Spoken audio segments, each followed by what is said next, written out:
dans toute la paracha Tetzavé, pas une fois le nom de Moshe est mentionné. Alors que dans toutes les parachiotes, depuis la naissance de Moshe Rabbeinu jusqu'à sa mort, il n'y a pas une paracha où son nom n'est pas mentionné plusieurs fois. Et nous proposons de comprendre pourquoi cette absence du nom de Moshe dans la paracha Tetzavé. D'autant plus que depuis le début de cette paracha, qui commence par Ve'ata Tetzavé, et toi, sous-entendu Moshe, mais sans prononcer son nom, et toi, ordonne au béné Israël d'apporter de l'huile, etc. Mais habituellement, l'Éternel s'adresse en ces termes, Vaïdaber, Hachem, El Moshe, les morts. Dieu dit à Moshe. Et là, dès le début de la paracha, le ton est donné, Ve'ata, et toi, sans que je te nomme, ordonne, etc. Cette constatation de l'absence du nom de Moshe suscite 4 questions qui font l'objet de ce cours. Première question.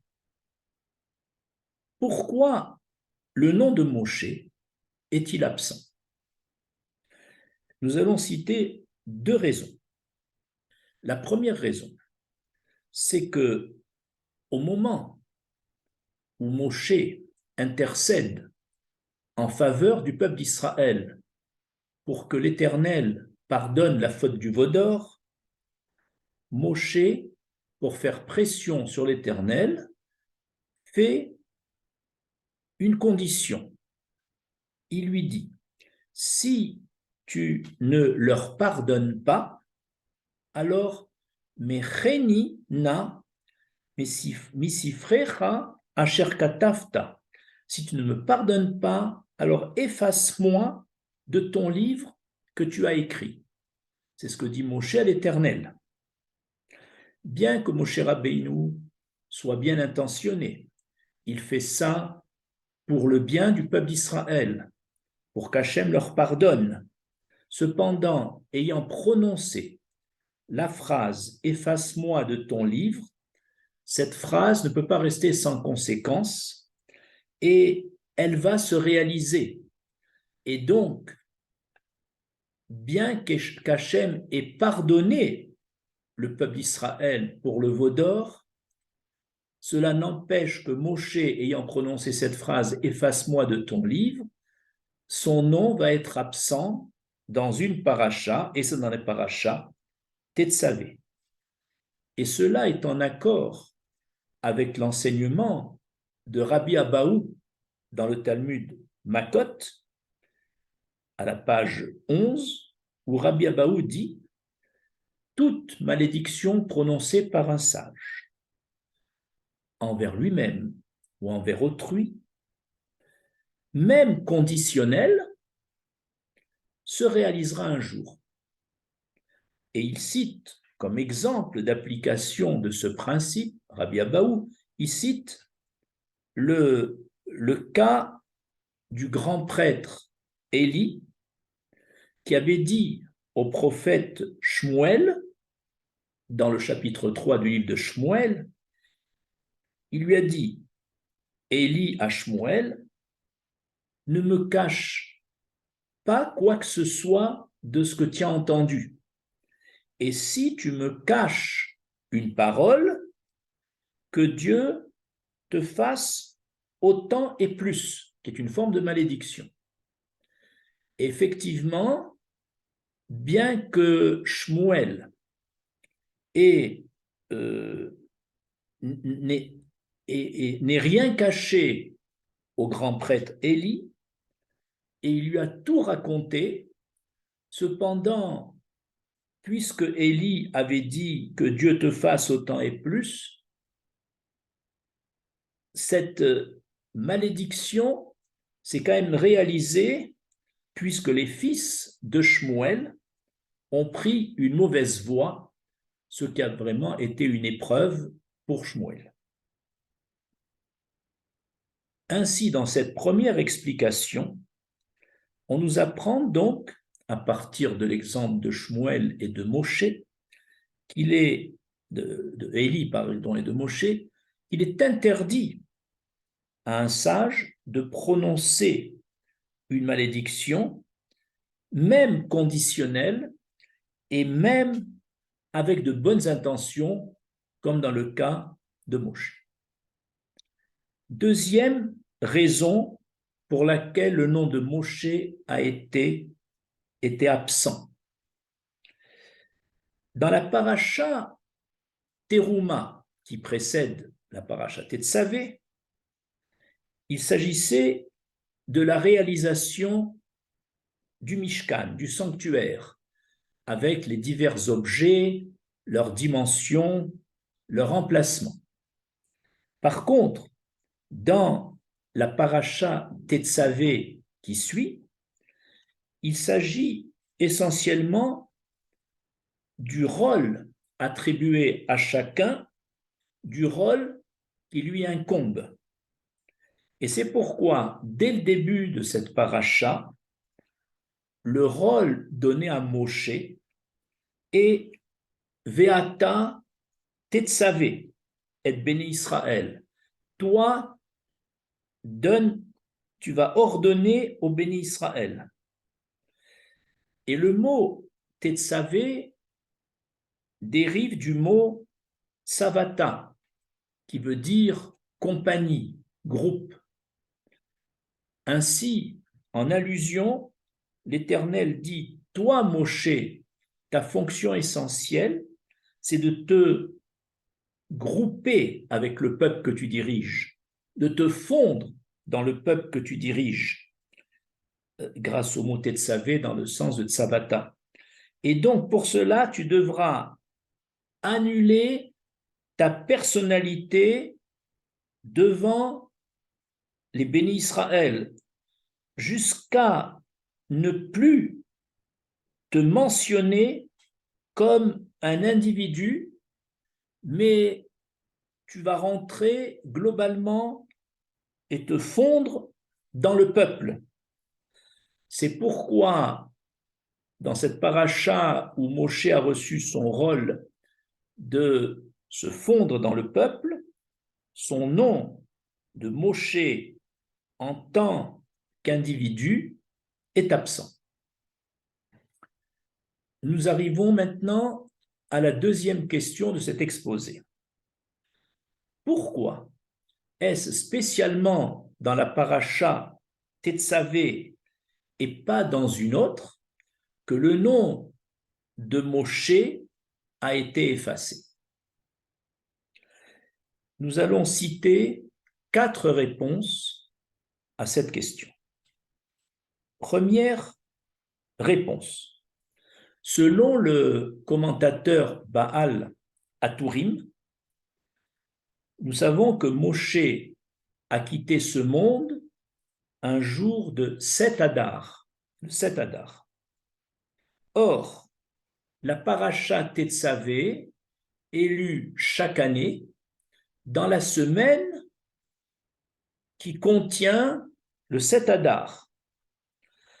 Et l'absence du nom de Moshe spécialement dans la paracha Tetsavé vient donc nous rappeler le départ de notre grand maître le jour où il nous a quittés, la semaine où il nous a quittés. C'est dans la semaine de la paracha Tetsavé que Moshe nous a quittés, et son absence, par son nom, donc son absence pour nous dans ce monde, est rappelée dans cette paracha. Deuxième réponse à la question pourquoi est-ce spécialement dans la paracha Tetsavé que son nom est absent. Il existe 3 objets, décrits d'ailleurs dans la paracha Teruma, qui sont le Aaron, l'arche sainte, qui sont l'autel des parfums, décrit dans la paracha Tetsavé, et la table en or. Ces 3 objets sacrés du sanctuaire possèdent un zère, c'est-à-dire une bordure ou une couronne en or au-dessus. Parce que ces 3 objets sont associés aux 3 couronnes de ce monde qu'on appelle Keter Torah, la couronne de la Torah, associée à l'Arche sainte. La deuxième couronne, c'est la couronne de la Keuna, de la prêtrise, associée à l'autel des parfums en or. Et enfin, la couronne de la royauté, Keter Malchut, associée à la table en or. Et le fait que cette bordure, cette couronne se dit en hébreu zer. Zer peut se voiler différemment avec le mot zar qui signifie étranger. C'est-à-dire que chacun, comme Moshe Rabbeinu, par exemple, lui, sa maout, sa nature profonde, est associée à la couronne de la Torah, puisque Moshe représente la Torah. Alors que son frère Aaron, sa nature profonde, est attachée à la couronne de la Keuna. La couronne de la Torah, d'après nos sages, est supérieure aux 2 autres couronnes. C'est celle que possède Moshe Rabbeinu, la couronne de la Torah. Puisque la paracha Tetzavé traite essentiellement de la Keuna, puisqu'on y parle de l'allumage de la Ménorah par les Kohanim, les habits du Kohen Gadol, l'autel en or dont le service est assuré par le Kohen Gadol, puisque cette paracha Tetzavé concerne la Keuna, elle est étrangère, cette paracha, à Moshe Rabbeinu, qui lui est l'homme de la Torah. C'est pourquoi c'est dans cette paracha qu'Hachem a choisi de retirer le nom de Moshe, parce que Moshe est étranger à la Keuna, qui est réservée à son frère, et voilà pourquoi la nature profonde de Moshe étant la Torah, il n'y avait pas de place pour son nom dans cette paracha Tetzavé. Troisième explication. On sait que après le veau d'or, Dieu a dit à Moshe, dans la paracha Kitissa, au chapitre 32, verset 34, Ine malachi yeler lefanecha. Voici, c'est mon ange qui marchera devant toi pour protéger le peuple d'Israël. Jusqu'à présent, c'était l'Éternel qui dirigeait l'assemblée des bénis Israël. Mais après le veau d'or, Akadosh Baruch Hu a jugé que lui ne le fera plus, mais cette protection sera assurée par son ange. Et quel est cet ange? Le fait que le texte dit Malachi, et Malachi, mon ange, c'est les mêmes lettres dans Malachi que Michaël. Il s'agit de l'ange Michaël. Or, Moshe Rabbeinu a refusé à l'Éternel que ce soit l'ange Michaël qui nous guide, qui nous précède. Il voulait que ce soit l'Éternel lui-même, comme avant. L'ange Michaël, devant le refus de Moshe, s'est senti humilié, froissé, et en a voulu à Moshe. Or, la valeur numérique, la gematria du nom Michaël est Mem 40, Yud 10, Chaf 20, Aleph 1, Lamed 30, soit au total 101. Or, la paracha Tetzavé est la seule paracha qui contient 101 versets. Ainsi, par le nombre de versets de la paracha Tetzavé, il y a une allusion à l'ange Michaël. Et comme Moshe et l'ange Michaël étaient tournés dos à dos, puisque l'ange Michaël en a voulu à Moshe, dans cette paracha de 101 versets qui correspond à la Gematria de Michaël, Moshe n'avait pas sa place, ce qui explique l'absence de son nom dans la paracha Tetzavé. Enfin, quatrième explication, par égard pour son frère aîné Aaron, Moshe, qui reçoit dans le buisson ardent la mission d'aller parler au pharaon pour lui demander de faire sortir les béné Israël d'Égypte, Moshe s'obstine malgré l'insistance d'Hachem pendant 7 jours, et Moshe dit finalement à l'Éternel, au chapitre 4, verset 13 du Sefer Shemot, Shelachna beyad tishlach, envoie de grâce pour cette mission celui que tu devrais envoyer, c'est-à-dire mon frère Aaron. Ce refus obstiné de Moshe provoque le courroux de l'Éternel, qui lui dit, et voici le verset qui est le verset suivant, Vayichar af Hashem be-Moshe, la colère de l'Éternel s'est enflammée contre Moshe, et il lui dit, Allo Aaron achicha alevi yadarti. Eh bien, c'est ton frère Aaron, le Lévite, que je vais désigner. Et nos sages posent la question, on aurait pu dire Aaron, ton frère. Pourquoi le Lévite? Nous savons tous que Aaron et Moshe sont les enfants de la famille des Lévites, ce sont des Lévites. En fait, en disant Aaron le Lévite, l'Éternel semble dire à Moshe Rabbeinu, j'avais prévu pour toi, si toi Moshe, si tu avais accepté la mission, d'être le Kohen Gadol, et ton frère Lévite.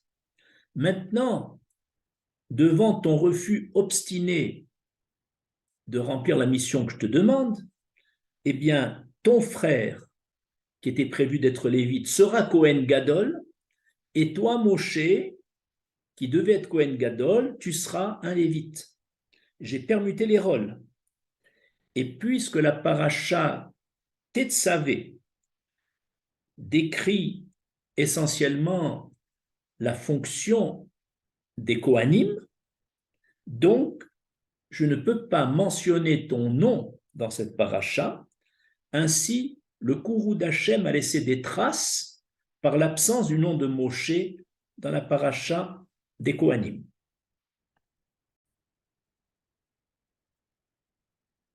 Troisième question. Le nom de Moshe qui a été omis dans la paracha Tetzavé, est-ce une omission totale ou bien Moshe est-il quand même désigné dans cette paracha mais sous une forme plus discrète? C'est le Gaon de Vilna qui répond à cette question. Il dit, le nom de Moshe est formé de 3 lettres, Mem, Shin et E. Si on écrit ces 3 lettres en plein, c'est-à-dire Mem sera formé de Mem et Mem pour le lire. Shin sera formé de la lettre Shin, Yud et Nun, en plein. Et enfin, la lettre E est formée de E et Aleph. Les premières lettres seront donc Mem, Shin et E, qui donnent le nom de Moshe, qui est le nom de Moshe direct. Par contre, à l'arrière de ces mots, il reste dans la lettre Mem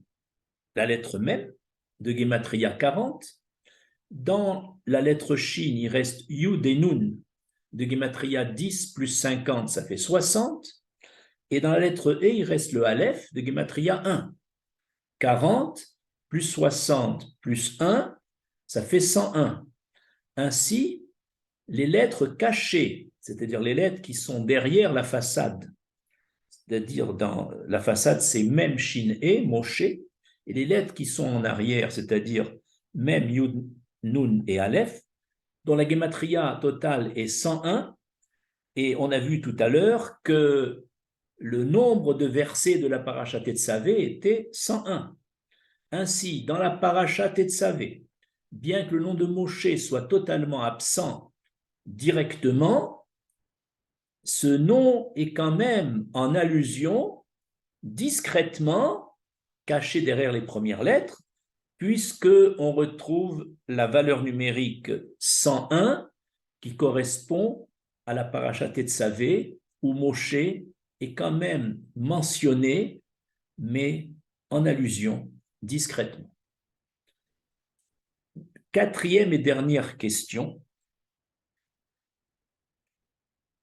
Le fait que Moshe Rabbeinu avait dit « Efface-moi de ton livre », mais avec de bonnes intentions, c'était pour obtenir le pardon du peuple d'Israël, prêt à faire des sacrifices personnels pour cela. Il est étonnant que l'effacement de son nom dans la paracha Tetzavé soit seulement considéré comme une sanction, d'après le principe de Rabbi Abaou. Pourquoi Moshe n'est-il pas récompensé de son audace d'aller jusqu'à dire « efface-moi de ton livre », tellement il prenait parti pour le peuple qu'il dirigeait. Il aurait dû être récompensé. Rabbi Shimron Sofer répond à cette question.